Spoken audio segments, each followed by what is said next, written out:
Bagaimana kita bisa bekerja dengan kita juga tetap bisa menjalankan tugas pengasuhan serta pekerjaan rumah tangga kita walaupun tanpa ART.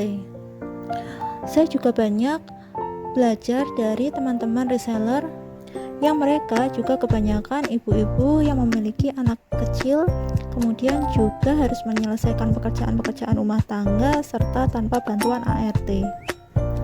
Bahkan ada dari mereka yang juga seringkali masuk jajaran leaderboard ketika mereka menjadi reseller. Saya mencoba tanya bagaimana tipsnya kok bisa begitu. Ternyata kuncinya pertama memang manajemen waktu, yang kedua itu adalah harus pandai memahami anak, harus pandai memahami jam biologis anak.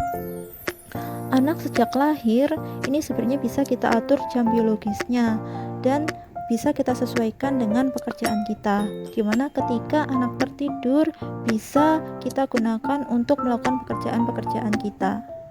Reseller-reseller yang sukses tersebut bercerita diantaranya mereka bisa tetap berjualan dan masuk jajaran leaderboard karena mengoptimalkan dengan memahami jam biologis anak tersebut. Biasanya yang menjadi masalah adalah misalkan anak terbangun di malam hari sehingga kita harus begadang sehingga siangnya kita kelelahan. Kalau enggak, sepanjang seharian kita menemani anak, kita tidak tahu polanya kapan anak tertidur, kapan anak main, dan kita tidak bisa mengatur pola tersebut. Nah, kali ini saya juga akan sharing tentang bagaimana memahami jam biologis anak. Biasanya permasalahan jam biologis ini misalkan anak terbangun pada malam hari sehingga kita harus begadang malam, sementara pagi dan siangnya kita kelelahan. Selain itu, anak aktif beraktivitas sehingga ibu merasa tidak bisa menjalankan aktivitas selain menjaga anak. Jam biologis anak ini kita bisa atur mulai dari waktu tidurnya. Bayi baru lahir itu butuh waktu tidur 18 jam, sementara seiring bertambahnya usia berkurang menjadi 14 jam.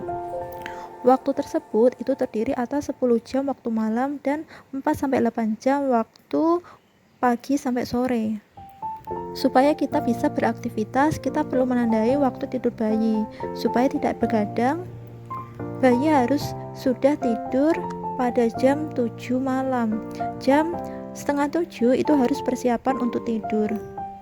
Supaya malam tidurnya panjang, kita harus mengkondisikan, misalkan seperti mematikan lampu, menghindari suara bising, atau kita bisa membedakan antara tidur malam dan tidur siang pada anak. Seperti misalnya tidur malam kita pakaikan baju piyama yang panjang supaya nyaman. Kemudian waktu siang kita pakaikan pakaian tidur ala kadarnya. Kemudian kita letakkan di tempat yang terbuka dengan cahaya sehingga anak tahu kalau itu adalah kondisi siang.